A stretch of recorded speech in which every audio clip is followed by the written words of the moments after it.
to Jerry Yang from Yahoo, suggesting that perhaps he could help him out with his Microsoft problem. Now, we don't know much more about this story than what I just told you, but they are looking into a phone call on a cell phone from Eric Schmidt to Jerry Yang. More on that in a moment. But then there's another story involving this as well, and that involves whether or not this trial deal between Yahoo and Google was legal or not, considering our antitrust laws. So let's bring in the panel. Now, what would grab the attention of the investigators, David Darst, with this? Well, I think the biggest thing, Liz, is to make sure they're defining the market correctly. I remember Nicholas Katzenbach on the last day of Lyndon Johnson's administration going after IBM for 12 years, double the length of World War II.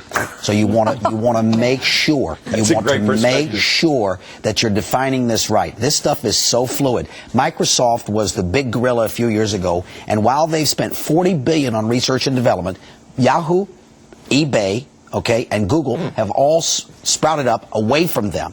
And so you need to look at this in a very, very broad global perspective and global market definition.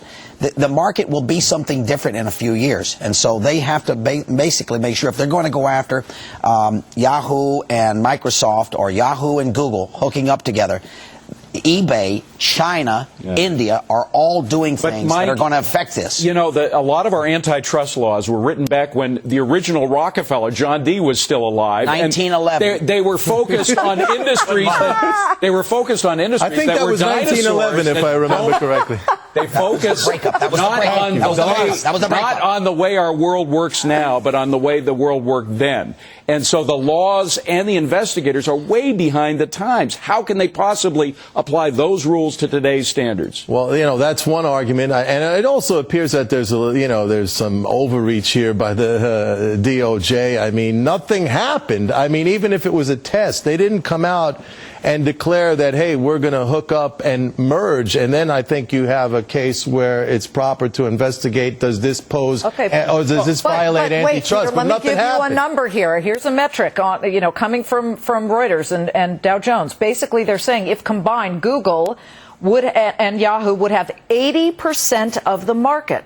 You can't do that when you've got the Department of Justice looking at something and saying, now you're controlling it and you can control all kinds of prices. Look, the only thing that troubles me here is that the Department of Justice has this information. Where'd they get this phone call? How are they tapping phones? I mean, how do they have this information, and why are they even looking into it? That may have been reported in the media. Well, I don't know. Well, who's reporting a private phone call? They're going to look into it. They said, or they have a recording of it. I think the government should stay out of it. I mean, businessmen should be allowed to talk amongst themselves. It's not going to hurt the consumers if these companies are talking. He said he's going to help him with his Microsoft problem. Maybe his computer's down.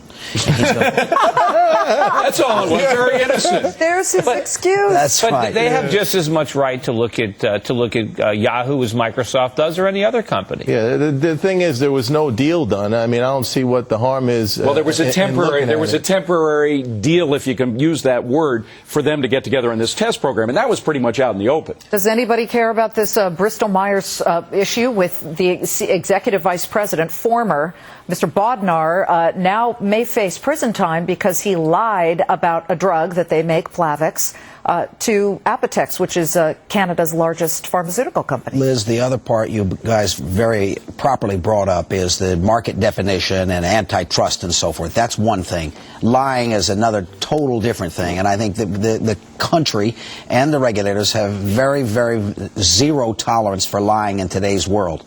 And so if that's true, then that's going to be very, very difficult for him and possibly for the company. Yeah, I think especially in something like pharmaceuticals, drugs, people's lives depend on that. Trust and faith, exactly.